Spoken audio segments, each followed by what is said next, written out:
On the corner of Kramgas and Theaterplatz, there is a small outdoor cafe with 6 blue tables and a row of blue petunias in the chef's window box. And from this cafe, one can see and hear the whole of Brunei. People drift through the arcades of Kramgas, talking and stopping to buy linen or wristwatches or cinnamon.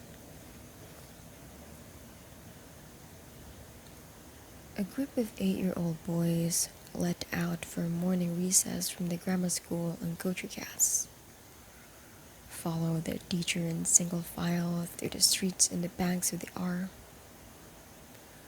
Smoke rises lazily from a mill just over the river.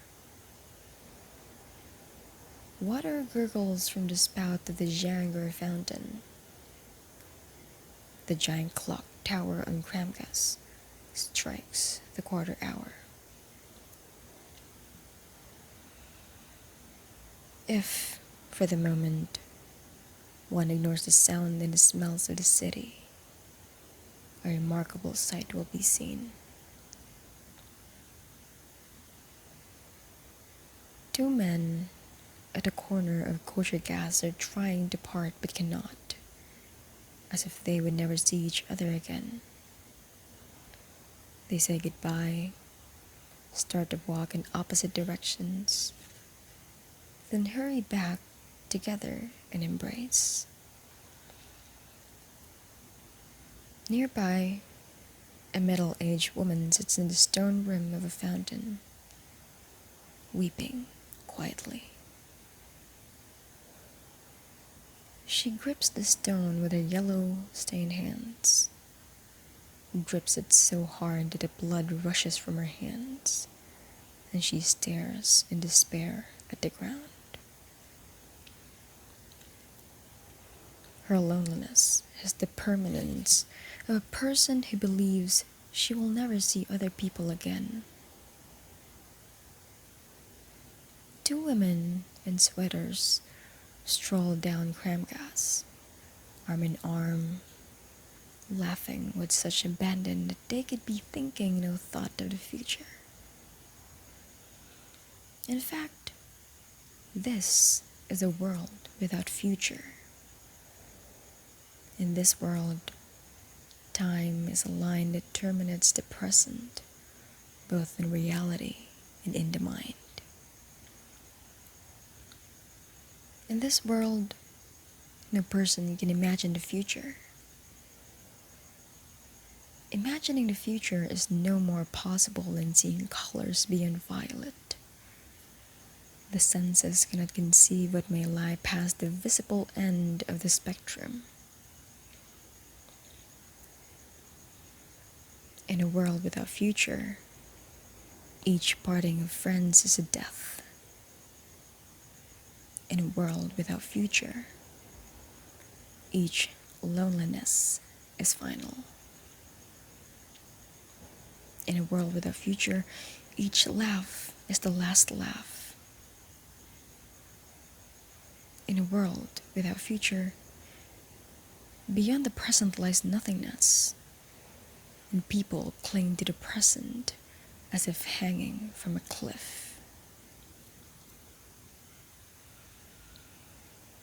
A person who cannot imagine the future is a person who cannot contemplate the results of his actions. Some are thus paralyzed into inaction. They lie into their beds through the day, wide awake, but afraid to put on their clothes. They drink coffee and look at photographs.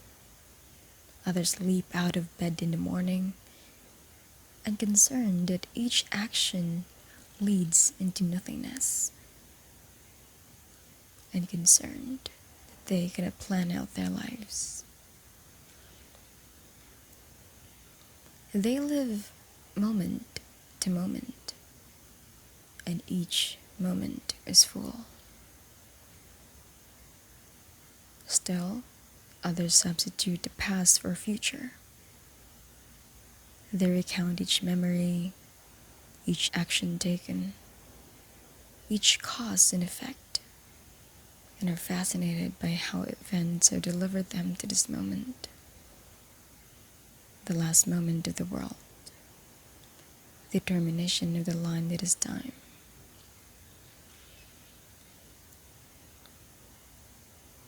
In the little cafe, with the 6 outdoor tables and a row of petunias, a young man sits with his coffee and pastry.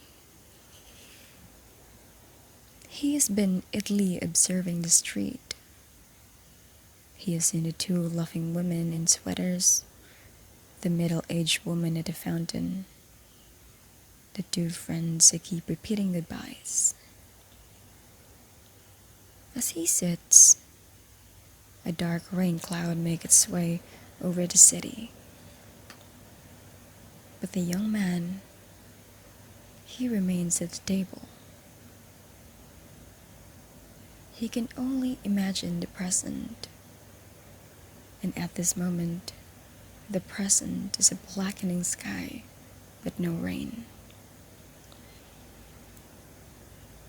As he sips the coffee and eats the pastry, he marvels at how the end of the world is so dark. Still, there is no rain. And he squints at his paper in his dwindling light, trying to read the last sentences that he will read in his life. Then, rain. The young man goes inside, takes off his wet jacket, marvels at how the world ends in rain. He discusses food with the chef, but he is not waiting for the rain to stop, because he is not waiting for anything. In a world without future, each moment is the end of the world.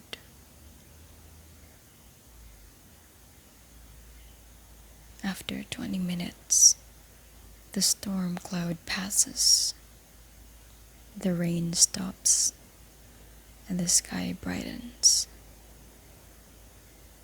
The young man returns to his table, marvels that the world ends in pure sunlight.